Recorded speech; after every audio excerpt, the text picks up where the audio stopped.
আসসালামু আলাইকুম প্রিয় দর্শক, অনুমতি আলোচনায় আপনাদের সকলকে আমন্ত্রণ জানাচ্ছি। শেখ হাসিনা দেশে ফিরছেন, কয়েক মাসের মধ্যেই বাংলাদেশের মাটিতে পা রাখবেন তিনি। এই খবর আমি এই চ্যানেলে দিয়েছি বেশ কয়েকদিন আগেই। তার দলের নেতৃত্বকে দিল্লির পান্ডারা রোডের বাসভবনে ডেকে নিজের মুখে সে কথা বলে দিয়েছেন নেত্রী। আবার গতকাল বাহাউদ্দিন নাসিম, আওয়ামী লীগের যুগ্ম সাধারণ সম্পাদক, তিনিও এক সাক্ষাৎকারে বলেছেন কথা। তার মুখ থেকে বেরিয়ে এই খবর ছড়িয়ে পড়েছে সোশ্যাল মিডিয়ায়। এর তাৎক্ষণিক প্রতিক্রিয়া মোহাম্মদ ইউনূসের অন্তর্বর্তী সরকারের সঙ্গী সাথীরা সব দোষ ইউনূস আর তার কিচেন ক্যাবিনেটের ঘাড়ে চাপিয়ে নিজেদের নিষ্পাপ শিশু প্রমাণ করতে উঠে পড়ে লেগেছেন। সবকিছুই এই হাসিনা ফিরছেন এই খবরের প্রতিক্রিয়ায়। এবং এই নিষ্পাপ শিশু প্রমাণের যে এখন একটা উদ্যোগ শুরু হয়েছে, এদের মধ্যে সাম্প্রতিকতম নামটি হলো ইউনূসের প্রাক্তন পররাষ্ট্র উপদেষ্টা মোহাম্মদ তৌহিদ হোসেন। তারেক রহমানের নেতৃত্বে বিএনপি সরকার ক্ষমতায় আসার 3টি মাসে যিনি গায়ে হাওয়া লাগিয়ে ফুরফুর করে ঘুরে বেরিয়েছেন, হাসিনার ফেরার খবরে তিনি এতটাই ভেঙে পড়েছেন যে গতকাল প্রকাশ্যে বলেছেন, আমি কিছু করি নাই, যা কিছু করিয়াছে সে ওই কেষ্টা বেটা। কেষ্টা বেটা মানে পুরাতন ভৃত্যে, রবি ঠাকুরের সেই পুরাতন ভৃত্য যা কিছু হারায় গিন্নি বলেন কেষ্টা বেটাই চোর। তো এখানে কেষ্টা বেটা হচ্ছেন মোহাম্মদ ইউনূস আর তার কিচেন ক্যাবিনেট। এটা ওই বলেছেন তৌহিদ হোসেন, তারাই যা করার করেছে। এমনটাই হয়, ডুবন্ত জাহাজ থেকে সবার আগে সমুদ্রে ঝাঁপায় ইঁদুর। অবশ্য ইঁদুর জানে না যে সমুদ্রে ঝাঁপ দিলে মৃত্যুটা আরো তাড়াতাড়ি কাছে চলে আসে। তৌহিদ হোসেন ও তার মতো একদা ব্যাঘ্ররূপী ইঁদুরদের কথা থাক, শেখ হাসিনা ফিরছেন এই প্রসঙ্গেই বরং আসা যাক। তিনি ফিরছেন। জনমনে প্রশ্ন এসেছে, যদি এই খবর সত্যি হয়, এবং আমি জানি আমার এই এপিসোডের পরে অনেকেই বলবেন যে আপনি তো গত বেশ কয়েক মাস ধরে বলে যাচ্ছেন যে তিনি ফিরছেন, এতদিন তো ফেরেননি। কথাটা তো আমি একা বলিনি। সারা দেশের, আমাদের বাংলাদেশের যারা ইউটিউব করেন, সোশ্যাল মিডিয়া করেন, সংবাদপত্র যারা করেন, সেই মিডিয়ার মানুষজন তারাও একাধিকবার বহুবার বলেছেন শেখ হাসিনা ফিরছেন, তিনি ফিরতে পারেন। তো সুতরাং সে কথাটা বাদ দিয়ে আমাকে কি বলা হবে না হবে সেইটা আলোচনাটা বাদ দিয়ে এখন প্রশ্ন আসে যে জনমনের যে প্রশ্নটা, সেটা হচ্ছে যদি এই খবর সত্যি হয় তাহলে কেন ফিরতে চাইছেন তিনি এই মুহূর্তে মৃত্যুদণ্ডের পরোয়া না করে? এখনো তো মৃত্যুদণ্ড বহাল আছে, এখনো তো আওয়ামী লীগের উপরে নিষেধাজ্ঞা বহাল আছে। তাহলে তিনি ফেরার কথা ভাবছেন কিভাবে, কি জন্যে? ভারতের বিশেষ সেনা বিমান নিয়ে আসবে তাকে, নাকি বাংলাদেশ সেনা বিমান যাবে দিল্লিতে, যেমন পৌঁছে দিয়ে এসেছিল তেমন ভাবে তাকে ফেরত নিয়ে আসবেন? কিভাবে আনা হবে তাকে? আন্তর্জাতিক বার্তা পেয়েছেন কি শেখ হাসিনা? পেয়ে থাকলে কি বার্তা পেয়েছেন তিনি? আজকের এই এপিসোডে আমরা খুঁজে বের করব এই পুরো দিকগুলো, পুরো বিষয়গুলো। শেখ হাসিনা ফেরার পেছনের আসল রহস্য, এটা কি তার ক্যালকুলেটেড পলিটিক্যাল মুভ, মানে ক্যালকুলেশন করে কি তিনি এই রাজনৈতিক এই মুভটা দিচ্ছেন, এই কাজটা করবেন? এবং এই খবর কিভাবে হতে চলেছে বাংলাদেশের ভবিষ্যৎ রাজনীতির সবচেয়ে বড় টুইস্ট, সেটা আমরা দেখব।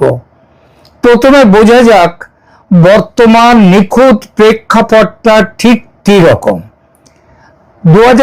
সালের 5 আগস্ট শেখ হাসিনা ক্ষমতাচ্যুতন অভ্যুত্থানের সময় বাংলাদেশ সেনাবাহিনীর একটি বিশেষ বিমান, এই খবরটা সবাই জানেন, তবু 2 বছর আগের ব্যাপার তো অনেকে ভুলেও যেতে পারেন, যে বাংলাদেশ সেনাবাহিনীর একটি বিশেষ বিমান তাকে এবং তার বোন শেখ রেহানাকে নিয়ে দিল্লির হিন্ডন বিমান ঘাঁটিতে পৌঁছে দেয়। তিনি তখন থেকে ভারতে আশ্রয়ে আছেন, কিন্তু গত কয়েক মাসে পরিস্থিতিটা একদম বদলে গেছে। কিরকম? বাংলাদেশে নির্বাচন হয়ে গেছে, অন্তর্বর্তী সরকার নেই, তারেক রহমানের নেতৃত্বে বিএনপি বিপুল সংখ্যাগরিষ্ঠতা পেয়ে ক্ষমতায় এসেছে, 2/3 বেশি সংখ্যাগরিষ্ঠতা। আওয়ামী লীগ নির্বাচনে অংশই নিতে পারেনি, ফলে এই নির্বাচন আদৌ অন্তর্ভুক্তিমূলক নির্বাচন নয়, যা গণতন্ত্রের সংজ্ঞা অনুযায়ী কোনো বৈধ নির্বাচনের তকমা পেতে পারে না। এই পরিস্থিতিতে 6 মাসের মধ্যে নেত্রী দেশে ফিরছেন, এই সংবাদটা আমি দিয়েছিলাম নভেম্বরের মধ্যেই তিনি ফিরবেন। আগেই বলেছি, আমার এই নেত্রীর এই চ্যানেলে নেত্রীর মুখের কথায় দিয়েছিলাম সেই খবরটি। আবার গতকাল 26শে মে 2026 বাহাউদ্দিন নাসিম এক সাক্ষাৎকারে বলেছেন শেখ হাসিনা 6 মাসের মধ্যেই দেশে ফিরবেন। অর্থাৎ আমি আগে যে খবরটা দিয়েছিলাম সেটা জল্পনা ছিল না, তার বাস্তব ভিত্তি ছিল। কিন্তু নাসিম শুধু এটুকুই বলেননি, তিনি আরো বলেছেন বাংলাদেশ সেনা যেভাবে তাদের নিজস্ব বিমানে শেখ হাসিনা ও শেখ রেহানাকে অভ্যুত্থানের সময় ভারতে পাঠিয়েছিল, তেমনি বিশেষ সেনা বিমান বা সরকারি বিমান দিল্লিতে পাঠিয়ে নিয়ে যেতে হবে তাকে। এই যে খবরটি নাসিম বলেছেন, এই যে ব্যাপারটি, এই ব্যাপারে বাংলাদেশ সরকার কিংবা বাংলাদেশ সেনাবাহিনীর কোনো প্রতিক্রিয়া এখনো অবধি আসেনি। নাসিমের সাক্ষাৎকারের আর একটা জরুরি কথা ছিল, তিনি বলেছেন যে শুনছি ভারত সরকারও নাকি এটা চায়, মানে ভারতও চায় যে শেখ হাসিনা দেশে ফিরুন। অথচ দেখুন, এতদিন বাংলাদেশের অন্তর্বর্তী ও বিএনপি সরকারের বারংবার অনুরোধ ও দাবি সত্ত্বেও ভারত হাসিনাকে ফেরত দেওয়ার ব্যাপারে কোনো গুরুত্বই দিয়ে বিবেচনাই করেনি, এমনকি তাদের চিঠির জবাবও দেয়নি। আজ কি তাহলে ভারতের ভাবনার বদল হয়েছে? এটা কি সত্যি নাসিমের কথাটা, নাকি রাজনৈতিক কুশকৌশল? চলুন খুঁজে বের করি। এখানেই আসে সবচেয়ে বড় আরেকটি জিজ্ঞাসা। শেখ হাসিনার বিরুদ্ধে তো মৃত্যুদণ্ডের রায় ঘোষণা হয়েছে। 2025 সালের 17 নভেম্বর ঢাকার আন্তর্জাতিক অপরাধ ট্রাইব্যুনাল তাকে মানবতা বিরোধী অপরাধে মৃত্যুদণ্ড দিয়েছে। তাহলে কি করে নাসিম বলছেন যে মৃত্যুদণ্ডের পরোয়া না করে হাসিনা যখন দেশে ফিরতে চাইছেন তখন ভারত তাকে আটকে রাখবে না? এই কথা কি করে বলছেন? এতদিন তো ঠিক এই কারণের জন্যই ভারত এই ফেরত দেওয়ার ব্যাপারটাকে পাত্তাই দিচ্ছিল না। এখানেই বুঝতে হবে হাসিনার ফেরা আজকের আর শুধু আইনি বিষয় নয়, এটা রাজনৈতিক গণিত হয়ে দাঁড়িয়েছে। এই গণিতে শুধু বাংলাদেশ নয়, আন্তর্জাতিক স্বার্থ আছে। মনে রাখতে হবে 2024 জানুয়ারিতে যে ভোট হয়েছিল বাংলাদেশে, সেই ভোটে হাসিনার বিপুল জয়ে শুধু ভারত যে অভিনন্দন বার্তা পাঠিয়েছিল তা নয়। যদিও বাংলাদেশে রটে, তখন তো ভারত দাঁড়িয়েছিল হাসিনার পাশে। না ভাই, ভারত একা দাঁড়ায়নি, পৃথিবীর আরো বেশ কিছু দেশ তারা ভারতের এই হাসিনার পাশে দাঁড়িয়েছিল এবং ওই নির্বাচনকে সমর্থন করেছিল। আমি যাদের কথা বলছি সেই বার্তা পাঠিয়েছিল চীন ও রাশিয়াও। চীন নিয়ে জামাত, এনসিপি, বিএনপি যতই উচ্ছ্বসিত হোক না কেন, চীনও চায় বাংলাদেশে একটা স্থিতিশীল সরকার থাকুক, মৌলবাদ মাথাচাড়া না দিক। কারণ মৌলবাদ মাথাচাড়া দিলে সে দেশের অধঃপতন। আফগানিস্তানে দেখুন, আপনি পাকিস্তানেও দেখুন। সুতরাং মৌলবাদকে চীনও চায় না, তাহলেই চীন তার ভালো ব্যবসাপাতি ভালোভাবে করতে পারবে, যেমনটা করেছিল শেখ হাসিনার আমলে। আর রূপপুর পারমাণবিক বিদ্যুৎ কেন্দ্র তৈরিতে রাশিয়ার বিরুদ্ধে ঘুষ খাওয়ার অভিযোগ কে তুলেছিল? মোহাম্মদ ইউনূস। সঙ্গে ছিল কে? আজকের এই বিএনপি দল। রাশিয়া সেসব কথা ভোলেনি, তারাও জানে এবং বোঝে শেখ হাসিনা ছাড়া বাংলাদেশকে চালাবার যোগ্যতা আর কারো নেই, অন্তত এই মুহূর্তে বাংলাদেশের রাজনীতিতে যারা আছেন তাদের মধ্যে। সুতরাং আন্তর্জাতিক চাপ এসে গেছে। বিএনপি সরকার সত্যিকারের জনতার ভোটে বিজয়ী নির্বাচিত সরকার, এই দাবির আন্তর্জাতিক স্বীকৃতি কিন্তু এখনো মেলেনি। এই স্বীকৃতি পেতে চাইলে হাসিনাকে দেশে এসে লড়াই করার সুযোগ দিতে হবে। জোর করে মাঠের বাইরে রেখে দিলে চলবে না। মৃত্যুদণ্ড, দেখুন, মৃত্যুদণ্ড কার্যকর করা কঠিন শুধু নয়, এটা সিম্পলি ইম্পসিবল, অসম্ভব।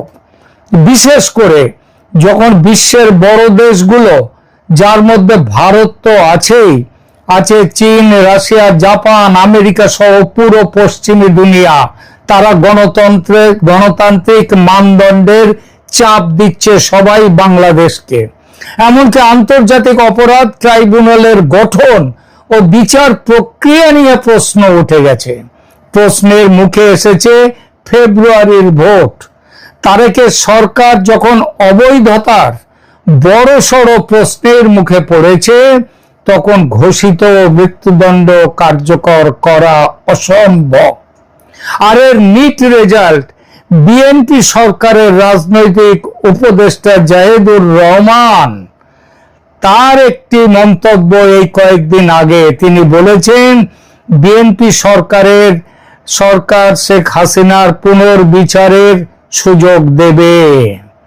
পুরো বিষয়টিতে ভারতের অবস্থান কি? ভারত এখনো প্রত্যর্পণ চুক্তির অধীনে হাসিনাকে ফেরত পাঠানো মেনে নেয়নি।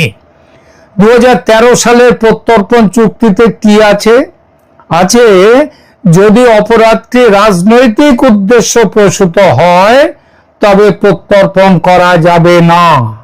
ভারত চাইলে চুক্তির এই শর্ত উল্লেখ করে প্রত্যর্পণ দাবি সরাসরি নাকচ করতে পারত যে কোনো সময়, কিন্তু তা না করে ভারত চাইছে শেখ হাসিনা দেশে ফিরুন, শুধু সময়টা তৈরি হোক, মাঠের লড়াইতে তিনি ফিরুন। কারণ ভারত এখন দেখছে এটাই শেখ হাসিনার দেশে ফেরার উত্তম অবসর। কিন্তু নাসিমের দাবি, তিনি কি বলেছেন? ভারত সরকার এটা চায়। এটা কি সত্যি? সরাসরি প্রমাণ নেই, আমিও কোনো সরাসরি প্রমাণ দিতে পারবো না, কারণ ভারত সরকার এ বিষয়ে সরাসরি কোনো কথা বলেনি। কিন্তু ভারত বাংলাদেশে স্থিতিশীলতা চায়, আর হাসিনার ফেরা একমাত্র স্থিতিশীলতা আনতে পারে দেশে। ভারত চায় বাংলাদেশের সঙ্গে সুসম্পর্ক, হাসিনার দেশে ফেরাই একমাত্র সেটা করতে পারে। কারণ এই তারেক রহমানের ঝুড়িতেও কিছু ডিম রেখে, বিএনপির ঝুড়িতে কিছু ডিম রেখে ভারত দেখেছে যে সাপ তার বিষ দাঁত কিন্তু ফেলতে পারে না। ভারত তাই চায় বাংলাদেশের ল্যান্ডস্কেপ থেকে মৌলবাদী সন্ত্রাসী শক্তি বিদায় হোক। হাসিনা দেশে ফিরলে, আওয়ামী লীগ দেশের রাজনীতিতে ফিরলে সেটা সম্ভব হবে। এখন প্রশ্ন, হাসিনা কি ভাবেন যে পরিস্থিতি তার পক্ষে অনুকূল, তাই তিনি দেশে ফিরতে চাইছেন? নাসিম বলেছেন, তার উপর জারি মৃত্যুদণ্ডের পরোয়া না করে হাসিনা এখন দেশে ফিরতে চাইছেন। একথা হাসিনা নিজের মুখেও ইতিপূর্বে বলেছেন, আমি আপনাদেরকে জানিয়েছি। তিনি অক্টোবর-নভেম্বরে তিনি দেশে ফিরবেন। এই ফিরতে চান তিনি, কথাটা খুবই গুরুত্বপূর্ণ। এর আগে রয়টার্স, টাইমস নাওকে দেয়া একাধিক অনলাইন সাক্ষাৎকারে তিনি বলেছেন, দেশে শুধুমাত্র তখনই ফিরবেন যখন আওয়ামী লীগের ওপর থেকে নিষেধাজ্ঞা প্রত্যাহার করা হবে, দেশে বৈধ সরকার থাকবে, স্বাধীন, স্বচ্ছ, অংশগ্রহণমূলক নির্বাচন হবে, আইন শৃঙ্খলা বজায় থাকবে। এই শর্তগুলোই মূলত ছিল তার ফিরে আসার শর্ত। সেগুলোর কোনোটাই পূরণ হয়নি। আওয়ামী লীগের ওপর থেকে নিষেধাজ্ঞা ওঠেনি, অংশগ্রহণমূলক নির্বাচন হয়নি, তারেক সরকার তার কাছে অবৈধ, আইন শৃঙ্খলার পরিস্থিতি নাজুক। তবু তিনি ফিরবেন কেন? কি তার ক্যালকুলেশন? আসা যাক এই প্রশ্নের উত্তরে। শেখ হাসিনা কেন ফিরতে চাইছেন? কেন তিনি মনে করছেন পরিস্থিতি অনুকূল? এখানে আছে 5টি ক্যালকুলেটেড কারণ। এটাই তার ফিরে আসার পিছনের গোপন রহস্য। এই 5টি কারণ শুধু অনুমান নয়, সরাসরি তথ্য সমর্থিত, অর্থাৎ ব্যাকড বাই এভিডেন্স, সাক্ষ্য প্রমাণ সব আছে। কারণ 1, আওয়ামী লীগের পুনর্গঠনের সুযোগ। আওয়ামী লীগ নির্বাচনে অংশ নেয়নি, তাই দলটি রাজনৈতিকভাবে এই মুহূর্তে দুর্বল। হাসিনা ফিরলে দলটি পুনর্গঠিত হবে, ভোটারদের মধ্যে আবেগ তৈরি হবে। বিএনপির বিরুদ্ধে ভবিষ্যতে বিরোধী রাজনীতির জন্য এই আবেগের প্রয়োজন। জামাত, এনসিপি সহ মৌলবাদীদের যে স্পেস এখন দেখা যাচ্ছে, সেই স্পেস কমবে। আওয়ামী লীগ ও বিএনপি এই দুই দলের বাইপোলার পলিটিক্সে ফিরবে দেশ। কারণ 2, ভারতের নীতি পরিবর্তন। বিএনপি ক্ষমতায় আসার প্রেক্ষাপটে ভারতের নীতি পরিবর্তনের সংকেত মিলেছিল। পরবর্তীতে এই সম্ভাবনা জোরদার হয়, কিন্তু বর্তমানে এটা অনেকটাই কমে গেছে।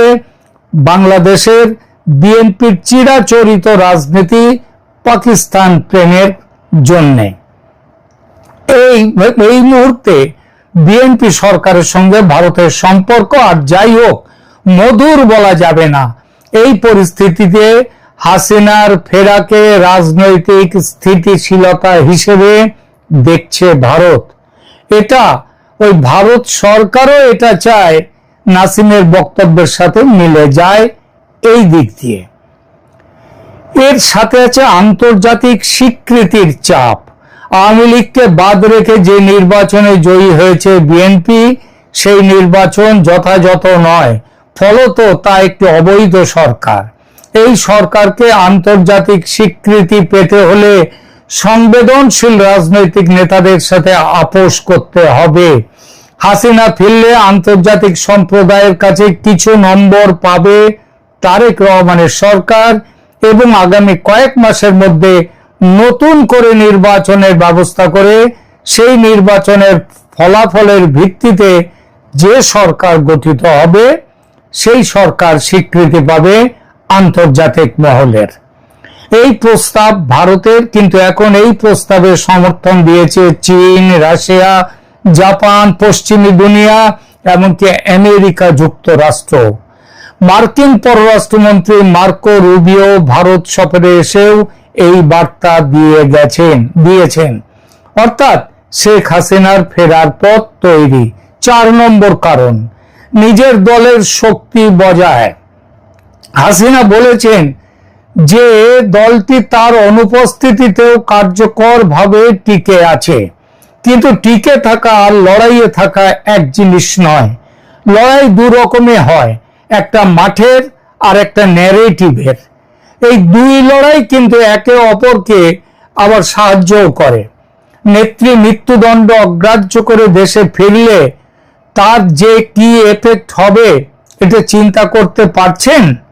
শেখ হাসিনার পতনের পর দেশের বাইরে চলে যাওয়া নেতাদের একটা অংশ সব ভয় অগ্রাহ্য করে দেশে ফিরেছেন। বাকিরাও ফিরবেন কিছুদিনের মধ্যে।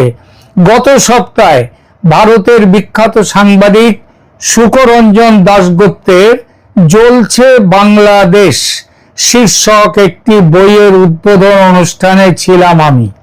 সেখানে বেশ কয়েকজন বাংলাদেশের সাবেক মন্ত্রী, এমপি, বুদ্ধিজীবীদের সঙ্গে কথা হলো, যাদের মধ্যে অভিনেত্রী তথা থিয়েটার পার্সোনালিটি রোকেয়া প্রাচীও ছিলেন। তারাও জানালেন শীঘ্রই দেশে ফিরবেন তারা। এবং পঞ্চম কারণ, সময়টা সঠিক।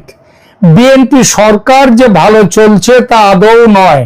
দলের মধ্যে গোষ্ঠী বিবাদ, তারেকের অপটু নেতৃত্ব, সালাউদ্দিন আহমেদের একা ব্যাটিং করা, অশিক্ষা, তারেকের অশিক্ষা ও কুশিক্ষা দলকে দ্রুত জনবিচ্ছিন্ন করে দিচ্ছে, আর এর ফায়দা লুটছে জামাত। এভাবে চললে বাংলাদেশকে মৌলবাদীরা গিলে খেয়ে ফেলবে। বিএনপি সরকারের এই অস্থিতিশীলতা কাজে লাগাতে ফেরার সিদ্ধান্ত নিয়েছেন নেত্রী। নেত্রীর নির্ভয় হওয়ার একটি কারণ এটা যে বিজয়ী দল হিসেবে বিএনপি আন্তর্জাতিক মানদণ্ড মেনে চলতে বাধ্য, যা হাসিনাকে ফেরার জন্য অনুকূল পরিস্থিতি তৈরি করে দেবে এবং বর্তমানে সেই দেওয়ার সংকেত পাওয়া যাচ্ছে। এগুলোই মূলত শেখ হাসিনার ক্যালকুলেটেড পলিটিক্যাল মুভ। এখন আসা যাক সবচেয়ে রহস্যময় প্রশ্নে, কোন আন্তর্জাতিক বার্তা কি পেয়েছেন শেখ হাসিনা? সরাসরি প্রমাণ নেই, কিন্তু পরিস্থিতি থেকে কিছুটা অনুমান করা যায়। সংকেত কিছু ইঙ্গিত দেয়। মার্কো রুবিওর কথা বলেছি, অন্যান্য দেশের কথা ইতিমধ্যেই বলেছি। আর তার শুরু এসবের ভারতকে দিয়ে। ভারতের সীমিত সমর্থন, ভারত তাকে আশ্রয় দিয়েছে কিন্তু প্রত্যার্পণে তাড়াহুড়ো করছে না। ভারতের কিছু কর্মকর্তা বলেছেন যে বাংলাদেশে তাদের জন্য সবচেয়ে অনুকূল নেতৃত্ব ছিল হাসিনা, বিশেষ করে উত্তর পূর্ব ভারতের নিরাপত্তার জন্য। কিন্তু ভারত এখনো স্পষ্ট ঘোষণা দেয়নি যে তারা তাকে ফিরিয়ে দেবে কিনা। ভারত চাইছে ফেরার ইচ্ছা বা সময় নির্বাচন করুন নেত্রী স্বয়ং। তিনি যেটা বলবেন সেটাই হবে, আর এখন সেটাই হতে চলেছে। ভারত শুধু তাকে সমর্থন দিচ্ছে। আসুন যুক্তরাষ্ট্র ইউরোপীয় ইউনিয়নের কথায়। যুক্তরাষ্ট্র ইউরোপীয় ইউনিয়ন নতুন করে একটি স্বাধীন ও অন্তর্ভুক্তিমূলক নির্বাচন করার চাপ দিচ্ছে। এমনকি এই ব্যাপারে যে খরচা হবে সেটাও দেওয়ার কথা দিয়েছে তারা। জাপানও এতে রায় দিয়েছে। এই সব মিলে আওয়ামী লীগের নিষেধাজ্ঞা তুলে নেওয়ার সম্ভাবনা তৈরি হয়েছে। হাসিনা এই চাপকে কাজে লাগিয়ে আওয়ামী লীগকে পুনরায় মূলধারার রাজনীতিতে ফিরিয়ে আনতে চাইছেন। চীন ও রাশিয়া 2024 সালের নির্বাচনে আগেই বলেছি হাসিনাকে তারা অভিনন্দন জানিয়েছিলেন নির্বাচনে জয়ের পর, যা তাদের রাজনৈতিক সমর্থন নির্দেশ করে। তারাও নতুন করে ভোটের পক্ষে, যার জন্যে ওই একটা বড়সড় বিএনপি ডেলিগেশন চীনে গিয়েছিল, কিন্তু কাজের কাজ কিছুই হয়নি। সরাসরি আমি আপনাকে ফিরতে বলছি, এই ধরনের আন্তর্জাতিক বার্তার কোনো প্রমাণ নেই, কিন্তু পরিস্থিতি থেকে অনুমান করা যায় যে আন্তর্জাতিক চাপ হাসিনাকে এই সিদ্ধান্ত নেওয়ার অনুপ্রেরণা দিয়েছে এবং ভারত তাকে ব্যাকআপ দিচ্ছে। রাজনীতি এমন জিনিস, শেষ মুহূর্তে এসে সবকিছু গুলিয়ে যেতে পারে। যেমন ধরে যাক শেখ হাসিনা দেশে ফিরলেন, তাকে বন্দি করে করা হলো, পাঠানো হলো জেলে। কি হবে তাহলে? কি হবে আবার? জেলে যাওয়া কি রাজনৈতিক নেতাদের কাছে নতুন কিছু? জেলে গেলে নেতাদের গ্রহণযোগ্যতা কয়েক গুণ বেড়ে যায়। বেশ, তাও নয় হলো, কিন্তু যদি মৃত্যুদণ্ড কার্যকর করতে জেল থেকে ফাঁসি কাটে নিয়ে যাওয়া হয় জুলফিকার আলী ভুট্টোর মতো, যদি সেইটা করা হয়, ইয়াহিয়া খান যেমন, ইয়াহিয়া খান নয় সরি, জুলফিকার আলী ভুট্টোকে ইয়াহিয়া খান যেভাবে তাকে ঝুলিয়েছিলেন, সেটা হবে না। কারণ ভারত সরকার 2024-এর 5 আগস্টে মূক দর্শক হয়ে বসেছিল না। শেখ হাসিনা ও শেখ রেহানা যে সেদিন জনরোষে ছিন্ন ভিন্ন হননি, সেটা কি এমনি হয়েছিল মনে করেন? ভারত সেদিন তাদের বাঁচিয়ে সুস্থ দেহে ভারতে নিয়ে এসেছিল, 2 বছর প্রধানমন্ত্রীর মর্যাদায় আগলে রেখেছিল, ফাঁসি কাটে তোলার জন্য নয়। সবটাই করেছে দেশের মধ্যে, দেশের মানুষের মধ্যে সম্প্রীতির সম্পর্ক গড়ে তোলার ক্ষেত্রে যার ভূমিকা সবচেয়ে বেশি, তাকে, সেই বন্ধু শেখ হাসিনাকে পাশে রাখার জন্য। বিপদে কোনোদিন কোনো বন্ধুকে ত্যাগ করেনি ভারত, করবেও না। প্রিয় দর্শক, এই হলো শেখ হাসিনার ফিরে আসার পেছনের গোপন ক্যালকুলেটেড মুভ, কারণ তার কথা আপনাদেরকে বললাম। আপনারা কি বলবেন কমেন্ট করে জানান। যদি আমাদের এই আলোচনা ভালো লাগে তাহলে শেয়ার করুন, সাবস্ক্রাইব করুন চ্যানেল ক্যালকাটা ডায়ালগ, পাশে থাকুন। ধন্যবাদ।